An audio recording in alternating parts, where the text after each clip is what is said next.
다윗이 행한 엄청난 범죄에도 하나님께서는 다윗의 어떤 점 때문에 그를 마음에 합한 자라고 말씀하셨을까요? 다윗의 생애를 통해 다윗의 삶에서 드러나는 믿음의 특징들을 살펴보면 우리의 삶의 자리를 돌아보는 동시에 나아갈 방향이 보다 명료해질 것입니다.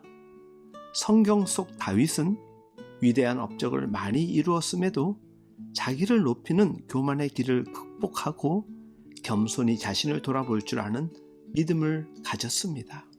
다윗은 가장 높은 자리에 있을 때 하나님을 기억하고 하나님께만 영광을 돌리기를 주저하지 않았습니다.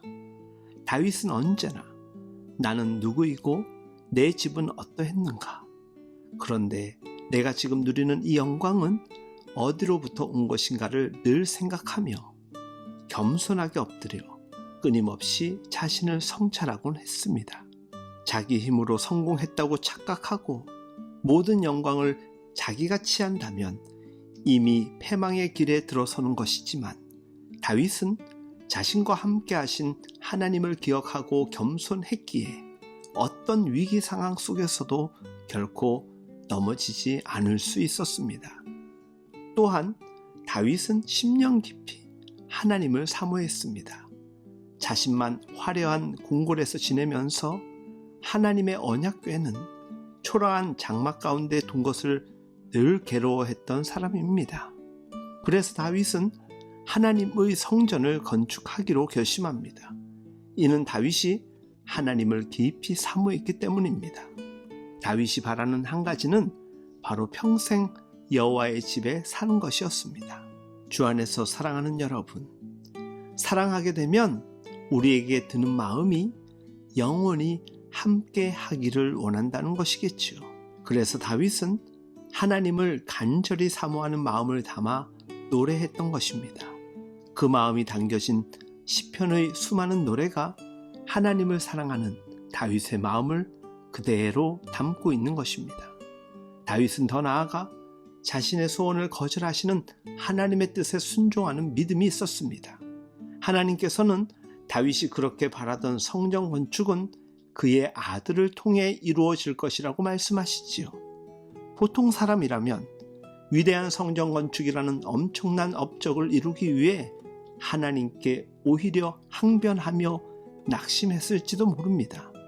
그러나 다윗은 하나님의 거절을 수용하고 하나님의 말씀대로 솔로몬이 성전을 건축할 수 있도록 준비하는 일에 최선을 다합니다.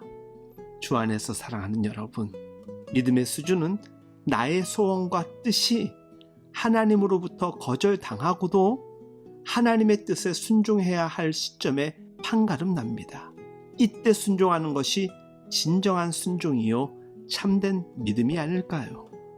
우리가 어찌 우리의 삶 전체를 두고 하나님의 기쁨이 될 수 있겠습니까? 다윗에게는 부족함과 죄로 물든 삶의 흔적이 없었겠습니까? 그럼에도 하나님께서는 다윗뿐만이 아닌 우리 모두를 향해 당신의 마음에 합한 자로 여겨주시니 이보다 더 큰 은혜와 사랑이 없습니다. 이것을 분명히 깨닫고 경험한 믿음의 선진들이, 특별히 그 가운데 다윗과 같은 사람은 하나님께 더 온전함으로 나아가기 위해 어떠한 상황 속에서 자신의 부족함을 알기에 더욱더 성실히 순종하며 살았고, 죄악과 불순종의 삶을 은혜의 자리에서조차 곱씹으면서 변화를 깨야 하였던 것입니다. 우리에게 그 어떤 조건과 자격이 없음에도 하나님께서는 당신의 마음에 합한 자로 여겨주심이라는 선제적 은총을 감사하며 보다 더 신실하게 할 수 있는 최선으로 믿음 안에서 살아가는 우리 모두가 될 수 있기를 예수님의 이름으로 축복하며 응원합니다.